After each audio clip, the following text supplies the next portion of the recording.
자, 오늘의 시사평론가죠. 리얼파트너스의 이승기 변호사 연결되어 있습니다. 자, 이승기 변호사님 안녕하세요. 예, 안녕하세요. 예, 어떻게 주말은 잘 보내셨어요? 예, 잘 보냈습니다. 예. 자, 첫 번째 이슈부터 가볼까요? 예, 첫 번째 이슈는 김홍걸 제명 초강수 정치권 파장입니다. 예.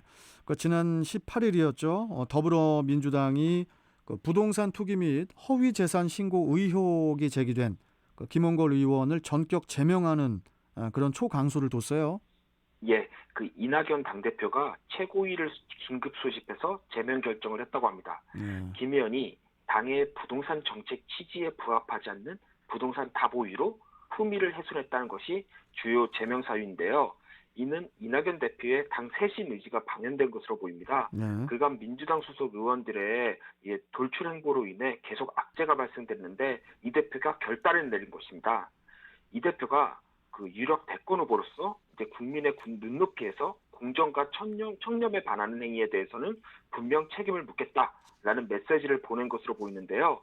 이런 스탠스가 계속 유지된다면 향후 이 대표의 정치 자산으로 이 공정과 청렴 이 두 가지 캐치프레이즈를 가져갈 수 있을 것으로 보입니다. 이는 비록 무죄를 선고받았지만 각종 악재로 법원의 재판을 받았던 라이벌 이재명 경기도지사와는 큰 차별적 요소로 될 것으로 보입니다. 예. 그래도 김홍걸 의원에 대한 제명 결정에 대해서 이게 좀 예상을 뛰어넘는 조치다 이런 분석도 많아요. 아무래도 이제 김 의원이 고 김대중 전 대통령의 아들이라는 점 때문에 이런 분석이 또 힘을 얻었던 것 같습니다. 네, 여보세요? 예. 민주당이 아무래도 김대중 정신의 계승을 표방하고 있기 때문에 막내 아들인 김 의원의 제명은 쉽지 않았을 것입니다. 특히 지난 대선을 앞두고 이 DJ의 정치적 후계자인 동교동계가 이제는 문 대통령 지지를 거부하고 대거 안철수 대표의 국민의당에 합류하기 시작했는데요. 당시에는 호남 지역에 반문재인 정서가 팽배했습니다. 그리고 국회의원 선거 역시 국민의당이 압승했고요. 자, 사실상 호남 지역은 이제 안철수를 새로운 대안으로 선택하는 그런 상황이었는데요. 결국 지난 대선을 앞두고 소위 DJ의 적통이 누구 있냐에 대한 논란이 있을 때 문 대통령과 민주당이 직접 김 의원을 영입하면서 호남에서의 지지율 상승의 교부들을 마련한 것입니다. 하지만 이런 정치적 부담, 이런 걸 고려하고서도 김 의원에 대한 지금까지 제기된 의혹만으로도 제명을 결정할 충분한 명분이 있다라고 판단한 것으로 보이는데요. 특히 김 의원이 민주화운동 과정에서 아버지인 고 김대중 전 대통령과 두 이복형에 비하면 그 기여도가 낮다 보니까 당내에서는 이 김 의원을 감싸줄 우군들이 없었던 것 아니냐라는 점에서 이번 제명 결정이 이렇게 거부감이 없었던 것으로 보입니다. 자, 일단 민주당이 윤리감찰 1호로 김홍걸 의원 그리고 이상직 의원 이렇게 이제 두 명을 결정을 했는데 일단 김 의원은 제명 결정이 됐고 그러면은 이상직 의원의 경우는 어떻게 될까요? 예. 지금까지 나온 의혹만 보면은 김 의원보다 이 의원의 수위가 더 높습니다. 김 의원은 부동산 투기, 허위 재산 신고 같은 경우에는 개인의 도덕성 차원의 문제인데 이 의원의 경우에는 이 도덕성 문제를 넘어서 당장 눈에 보이는 피해자들이 발생하고 있는 상황입니다. 이 의원 같은 경우에는 이스타항공 실질적 대주주인데요. 현재 이스타항공이 이제 체불 임금만 250억 원이고 약 600명 정도에게 이제 정리해고가 통보된 상태입니다. 거기에 이스타항공 지주회사인 이스타홀딩스 설립 과정에서 불거진 이 두 자녀에 대한 편법 증여 논란까지 있습니다. 일단 이스타항공 노조 측이 여러 차례 이 의원에게 사퇴 해결을 요구를 했습니다. 그런데 이 의원 측은 안타깝지만 현 경영진이 알아서 할 일이다라는 입장이 확고합니다. 따라서 김 의원과 마찬가지로 이 의원도 제명 조치와 같은 수준의 높은 수준 그런 징계가 내려질 것으로 보입니다. 이상직 의원에 대한 징계 문제는 또 이번 주 내에 결론이 날 것으로 보이니까 또 지켜봐야 될 것 같고. 그리고 국민의힘의 박덕흠 의원 있지 않습니까? 박덕흠 의원 일가의 1,000억 원의 수주 의혹도 또 불거졌어요. 박 의원의 재산이 약 500억대로 알려졌는데요.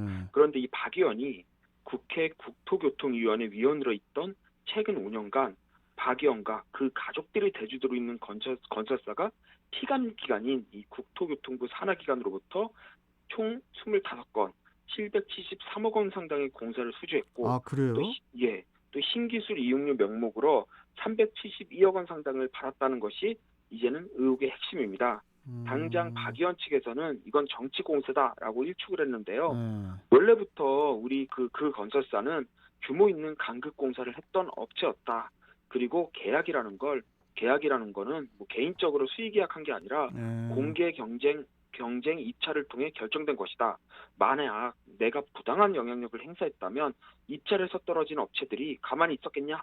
라면서 억울함을 토로한 상태입니다.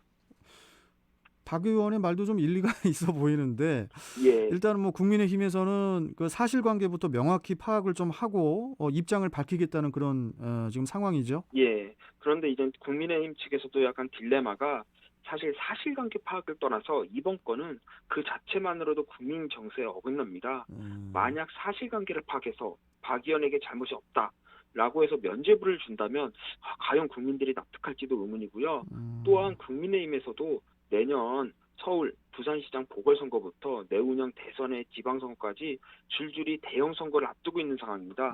따라서 적당히 넘어갈 사안은 아니라고 그렇게 판단할 것으로 보이는데요. 특히 최근 국민의힘 측에서 전방위적으로 윤미향 의원, 이상직 의원 그리고 추미애 법무부 장관을 놓고 공세를 펴고 있습니다. 소위 공정이라는 이슈를 선점하려고 하고 있는 건데요. 그런데 이런 상황에서 민주당이 최근 김홍걸 의원을 전격 제명하고 또 이상직 의원에 대해서는 강경 처분이 거론되고 있습니다. 이런 상황에서 국민의힘이 박 의원 문제를 가볍게 처리한다면 아마 그간 펼쳐왔던 이 공세 자체가 동력을 잃을 가능성이 높습니다. 따라서 국민의힘이 앞으로 이 문제에 대해서 어떤 스탠스를 취할지 좀 지켜봐야 될 것으로 보입니다. 알겠습니다. 자, 다음 이슈 전해주시죠. 다음 이슈는 트럼프 거래의 기술입니다.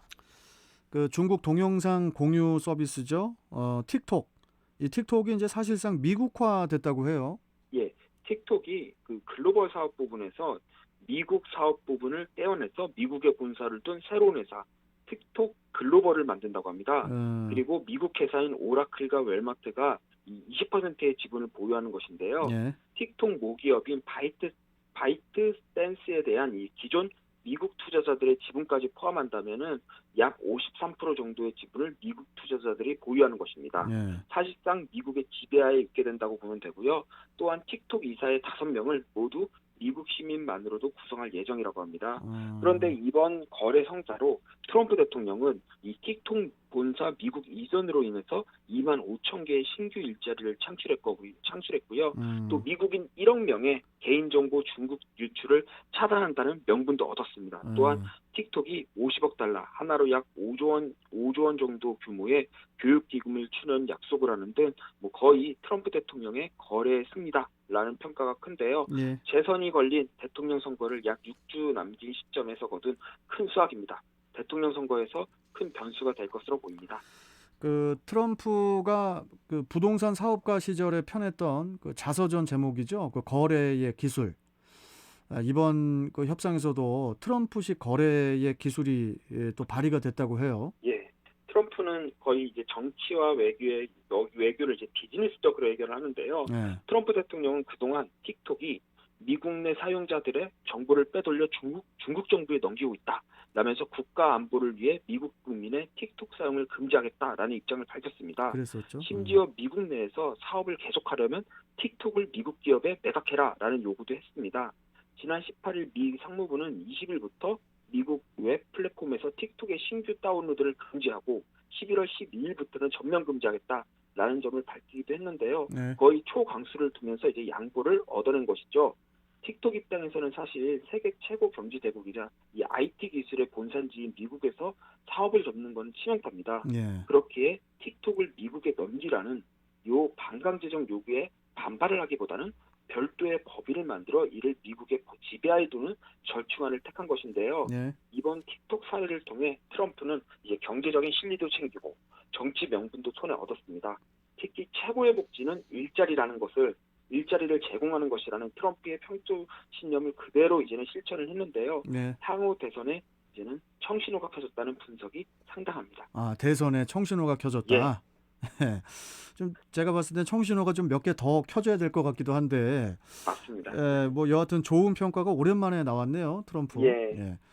자, 오늘 말씀 여기까지 듣겠습니다. 수고하셨습니다. 예, 감사합니다. 네. 자, 시사평론가 리엘 파트너스의 이승기 변호사와 함께했고요.